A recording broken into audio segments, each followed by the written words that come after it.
Hey there, comic book community. My name is Joe, and you're watching 360 Comics. This past weekend, I woke up at 6 in the morning on both Saturday and Sunday. I put on my comic book hunting hat, and I went out looking for a deal. Then, I proceeded to waste hours of my time.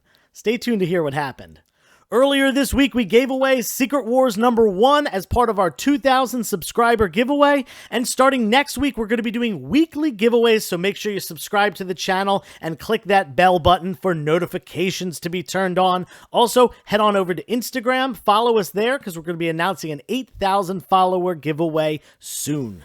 You may remember a couple of months ago, I scored a ton of great books at a community yard sale, including a Star Wars #1. Well, that township was having another one of these community events, and unfortunately this time there wasn't much. One guy did have comics, but he wanted $5 a piece on these random Bronze Age books. I decided to pass, and I knew about a yard sale that was about 45 minutes away, so I decided to head there instead. Well, this is certainly a first. Not only is there no yard sale here, there's actually no house at the address that this is listed. So, epic failure right now. Imagine that, driving 45 minutes to a yard sale that had comic books listed as one of the items. You get there, and not only are there no comic books, there's actually no yard sale. And not only is there no yard sale, but there's actually no house at the location listed.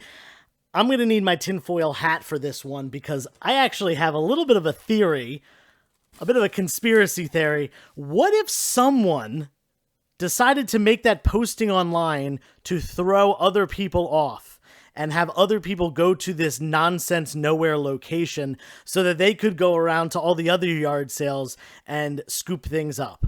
I think that might be a possibility, because the items listed were generally collectible items such as sports cards, comic books, records, and musical equipment, antiques. All that stuff was listed. So I'm not saying that's definitely the case, but it's certainly a possibility.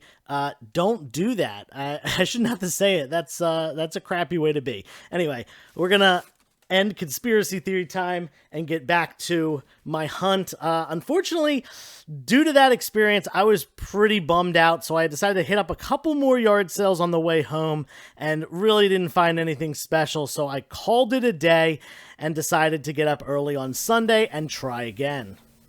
First stop of the day was this local flea market, only about 15 minutes from my house, and this is definitely one of my regular stops when I go out hunting for comic books. I scored some amazing stuff here last week. You can check out my video about that haul, but this week was bone dry for comics. I did a couple laps and didn't see a single one, so I decided to head across the bridge to New Jersey to hit up another flea market. This one is much bigger, often has way more vendors, so I was hoping to find some better stuff, but yeah, not really as far as comics went. Some cool things like these guys right here, but one vendor did have comics. Unfortunately, it was all modern stuff, and I think it had been picked through already. It was mostly filler issues and maybe some minor keys. Cool stuff like Wolfman from Image Comics and some Aranya, but nothing I really wanted to pay $3 for. Those Infinity Gauntlets were reader copies for sure. Not worth $3. So if you include driving time, I spent about 7 hours of my weekend hunting for comics and didn't really get that much. In total, I spent $10 and got a small pile of comic books that is not very impressive considering the amount of time that I spent. We'll start it off right here with actually a Mad magazine. This is issue number 291 from 1989. And as you can see, it's got a Teenage Mutant Ninja Turtles homage cover. I thought that was pretty cool, so I picked this up. I think I paid $2 for it. Next up, we've got Archie. This is Life of Archie number 52. It's a Silver Age 12-cent Archie book. I got it for just $1. Nothing, extravagant or anything like that, but, for a buck, I wasn't going to pass up a Silver Age book, even if it is an Archie. And to go along with that, this was from the same guy. This is Blondie from King Comics, number 165, and I also paid $1 for this Silver Age Blondie book. Definitely has a really cool cover, but, nothing super special or anything like that. Then we've got Excalibur number 1, first book of the Excalibur run. I really like this, but it is not a super sought after book or sought after run. For those of you who don't know, Excalibur, think about, it's like the European UK version of X-Men, just like Alpha Flight from Canada. This is the UK version. And Nightcrawler, my favorite comic book character of all time, is part of the team.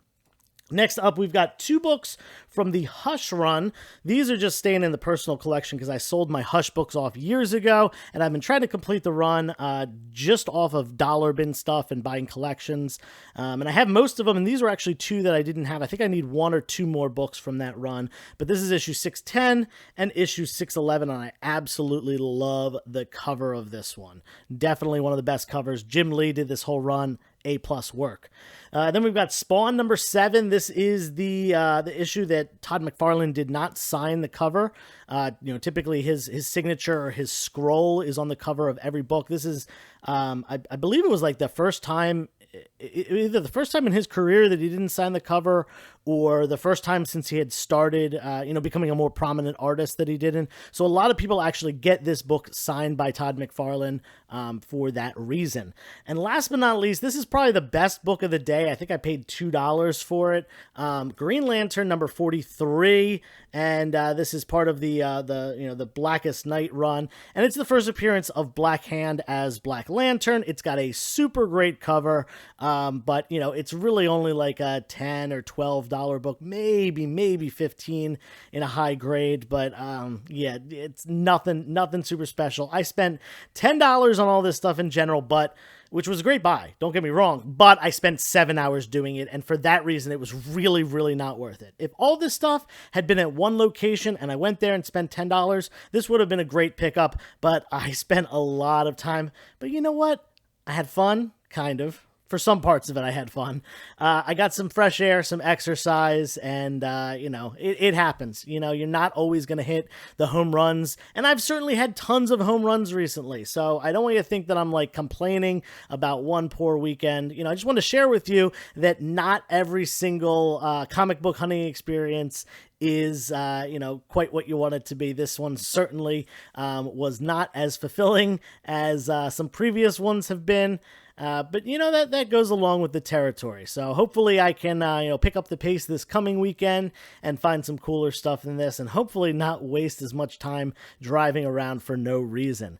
Hope you enjoyed this video. Definitely was a little bit different take on things. Make sure you give it a like and leave a comment down below. Let me know what you think. And of course, subscribe to the channel, turn the notifications on, and stay tuned next week for those the weekly giveaway that I will be announcing.